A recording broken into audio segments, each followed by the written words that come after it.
साथियों नमस्कार, हमारे चैनल में आपका स्वागत है। मैं हूं रामचंद्र मौर्य। साथियों, क्या देश में गृह युद्ध छिड़ा हुआ है? क्या देश में धर्म युद्ध छिड़ा हुआ है? क्या देश में अराजकता फैल गई है? और अगर ऐसा हो रहा है तो इसके लिए कौन जिम्मेदार है? भारत सरकार, जिसके हाथ में सेना है, गृह मंत्रालय है, वह जिम्मेदार है गृह युद्ध, धर्म युद्ध के लिए, या फिर chief justice of India Sanjeev Khanna? साथियों, मोदी सरकार के अंतर्गत जितने भी मंत्री सांसद हैं, सब चीफ जस्टिस ऑफ इंडिया को निशाना बना रहे हैं। और कई सांसद तो इस हद तक गिर गए हैं कि उनके ऊपर मानहानि का मुकदमा चलाने का खतरा भी मौजूद हो गया है। जी हाँ, हम निशिकांत दुबे की बात कर रहे हैं, जो झारखंड के गोड्डा से सांसद बन करके आए हैं और राज्यसभा के सांसद दिनेश शर्मा, जो उत्तर प्रदेश के उप मुख्यमंत्री रह चुके हैं, इन्होंने जिस तरह से chief justice of India Sanjeev Khanna को धर्म युद्ध और गृह युद्ध के लिए जिम्मेदार ठहराया है, पूरा देश स्तब्ध है। आजादी के बाद लगभग 60 सालों तक कांग्रेस ने राज किया। कभी गृह युद्ध, धर्म युद्ध की नौबत नहीं आई। कांग्रेस के अलावा भी कई सरकारों ने राज किया, जिसमें भारतीय जनता पार्टी भी शामिल है। अटल बिहारी वाजपेयी के काल तक गृह युद्ध या धर्म युद्ध इस देश में नहीं छिड़ा। अगर युद्ध की बात करें तो चीन से युद्ध हो चुका है और पाकिस्तान से। इसके अलावा कोई युद्ध हमारे देश में नहीं हुआ है। और चीन से जिस तरह की दुश्मनी इस दिनों सामने आई है और चीन ने जिस तरह से भारत के भूखंड को अपना कब्जा जमा लिया है, अगर प्रधानमंत्री नरेंद्र मोदी चाहें तो लाल आंखें उन्हें दिखा सकते हैं। युद्ध की स्थिति उत्पन्न हो सकती है अगर प्रधानमंत्री नरेंद्र मोदी अपने खोए हुए भूखंड को प्राप्त करने के लिए पहल करें तो युद्ध हो सकता है। लेकिन जिस तरह से भारतीय जनता पार्टी के नेता, सांसद, मंत्री चीफ जस्टिस ऑफ इंडिया को खलनायक ठहरा रहे हैं कि देश में धर्म युद्ध, गृह युद्ध चल रहा, तो सबसे पहले दिनेश शर्मा और निशिकांत दुबे को बताना चाहिए कि किस राज्य में गृह युद्ध, धर्म युद्ध चल रहा है। 2 साल से मणिपुर जल रहा है। 2 साल से गृह युद्ध जैसी स्थिति मणिपुर में थी, लेकिन उसकी वजह क्या है? क्या उसकी वजह चीफ जस्टिस ऑफ इंडिया है? क्या उसकी वजह विपक्ष है?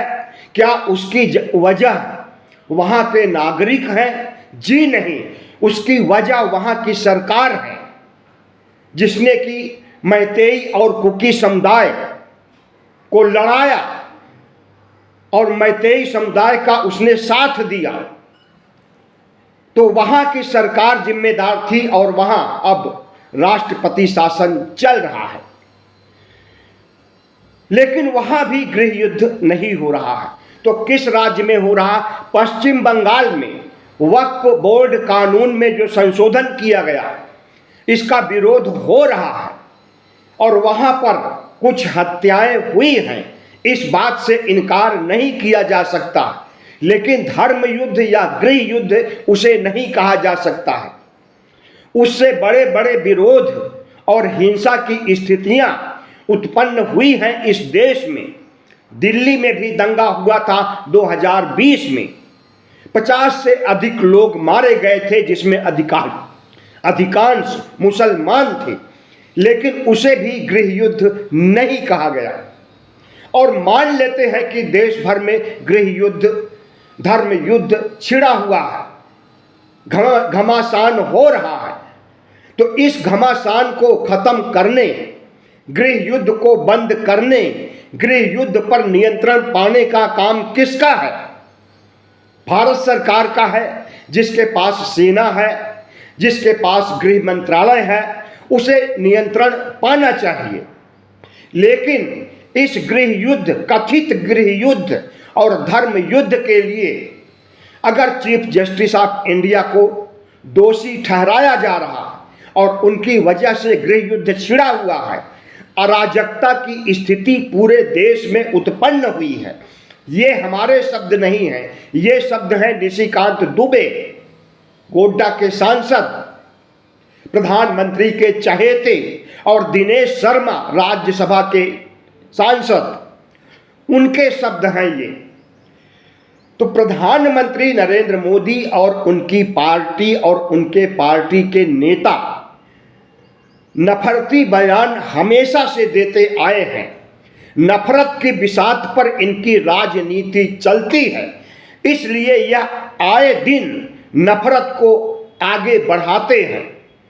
जिस देश का प्रधानमंत्री खुद, मुख्यमंत्री खुद बटोगे तो कटोगे कह करके ललकारे, जिस देश का प्रधानमंत्री कपड़ों से किसी धर्म विशेष के व्यक्तियों को पहचाने, जिस देश का प्रधानमंत्री 80-20 का खेला करे और मुसलमानों को इस देश से निकाल देने या उनकी प्रॉपर्टी को हड़प लेने के लिए कानून बनाए, तो उस देश का प्रधानमंत्री नफरती है, उसकी वजह से गृह युद्ध छिड़ा हुआ है, या फिर चीफ जस्टिस ऑफ इंडिया की वजह से।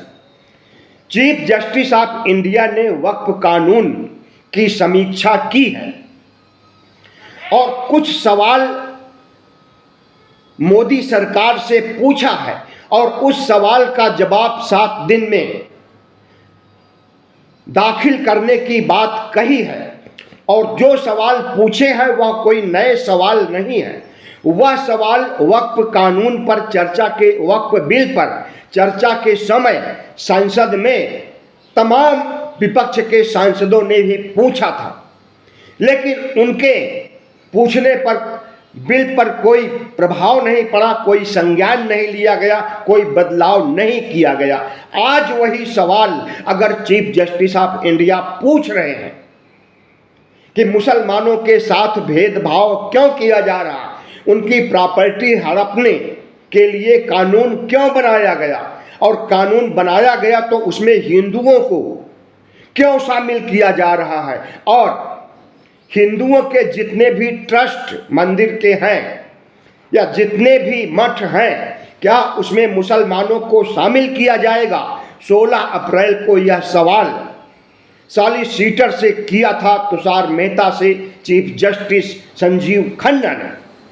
उसके बाद से ही भारतीय जनता पार्टी की नींद उड़ गई है और भारतीय जनता पार्टी के नेता, सांसद, मंत्री, इनका आईटी सेल, इनका गोदी media chief justice of India को सवालों के घेरे में खड़ा कर रहा है और उन्हें भला बुरा कह रहा है। चीफ जस्टिस ऑफ इंडिया को गालियां दी जा रही, न्यायपालिका की इज्जत आबरू उतारी जा रही है।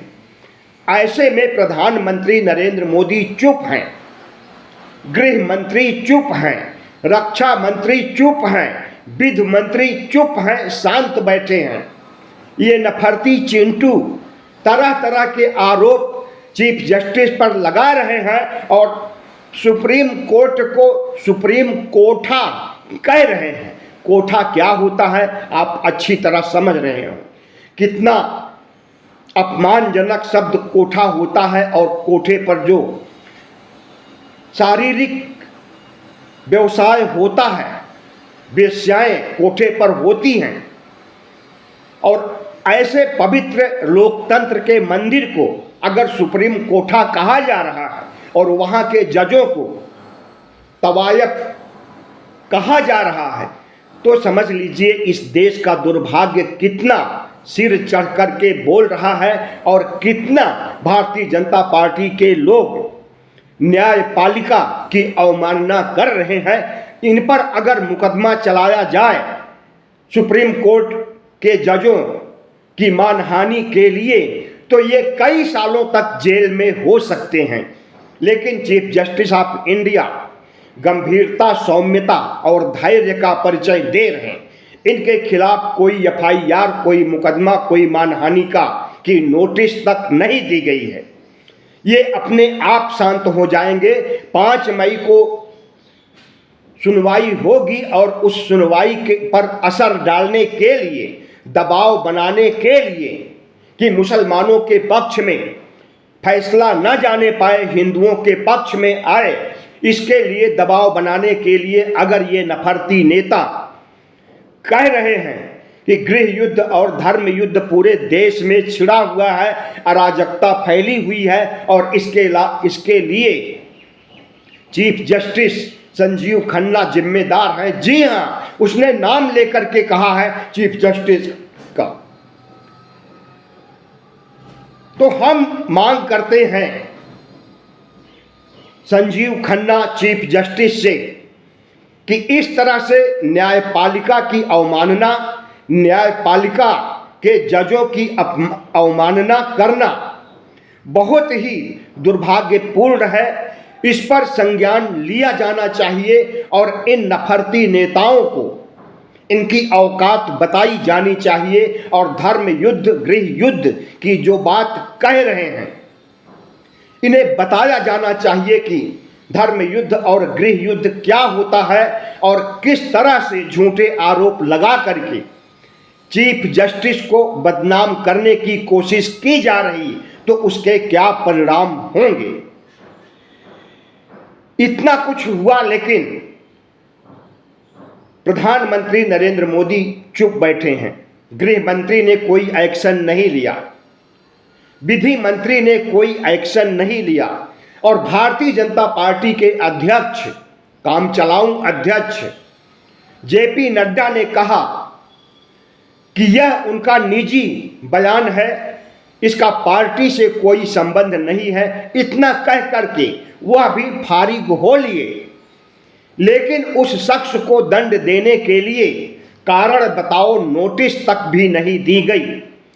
पार्टी से निकालने और नफरती बयान देने की वजह पूछने के बजाय अगर भारतीय जनता पार्टी के शीर्ष के नेता शांत बैठे हैं, तो इसका मतलब है कि उनकी मौन स्वीकृति इन नेताओं के साथ है जिन्होंने हेट स्पीच दे करके चीफ जस्टिस ऑफ इंडिया को बदनाम करने की जुर्रत की है। और अगर ऐसा है, प्रधानमंत्री, गृह मंत्री, विधि मंत्री की मौन स्वीकृति अगर है, तो बहुत ही दुर्भाग्यपूर्ण माना जाएगा, जो संविधान के लिए, लोकतंत्र के लिए बहुत ही खतरनाक स्थिति है। अब हम बताएं कि आप इस गृह युद्ध और धर्म युद्ध का असली सच क्या है। अभी तक आजादी के बाद से इस देश में गृह युद्ध और धर्म युद्ध नहीं हुआ, लेकिन अगर हिंदू राष्ट्र बनाने की दिशा में भारतीय जनता पार्टी आगे बढ़ेगी, संविधान को हटा करके मनुस्मृति को लागू करने की दिशा में भारतीय जनता पार्टी आगे बढ़ेगी, तो इस देश में जन क्रांति भी होगी, रक्त विहीन क्रांति भी होगी, गृह युद्ध भी होगा और धर्म युद्ध भी होगा। कितने मारे जाएंगे कुछ नहीं कहा जा सकता है, लेकिन इतना जरूर कहा जा सकता है कि भारत धर्मनिरपेक्ष भारत राष्ट्र को बचाने के लिए इस देश के ओबीसी, एससी, एसटी के योद्धा गृह युद्ध लड़ेंगे और संविधान की रक्षा करेंगे, लोकतंत्र की रक्षा करेंगे। छद्म धर्म युद्ध, छद्म गृह युद्ध का नाम ले करके चीफ जस्टिस को बदनाम करने का जो कुचक्र रचा गया है, भारतीय जनता पार्टी और आरएसएस के इस कुचक्र को जनता के सामने बेनकाब किया जाना चाहिए, नंगा किया जाना चाहिए। तभी ये सुधर सकते हैं और इस देश के 98 करोड़ मतदाताओं को इन्हें सबक सिखाने के लिए, इनके वोट पर चोट करने के लिए, चीफ जस्टिस ऑफ इंडिया को बदनाम करने के लिए इन्हें सबक सिखाया जाना बहुत जरूरी है। धन्यवाद। वीडियो अच्छा लगा हो तो लाइक कीजिएगा, सब्सक्राइब कीजिएगा और शेयर कीजिएगा।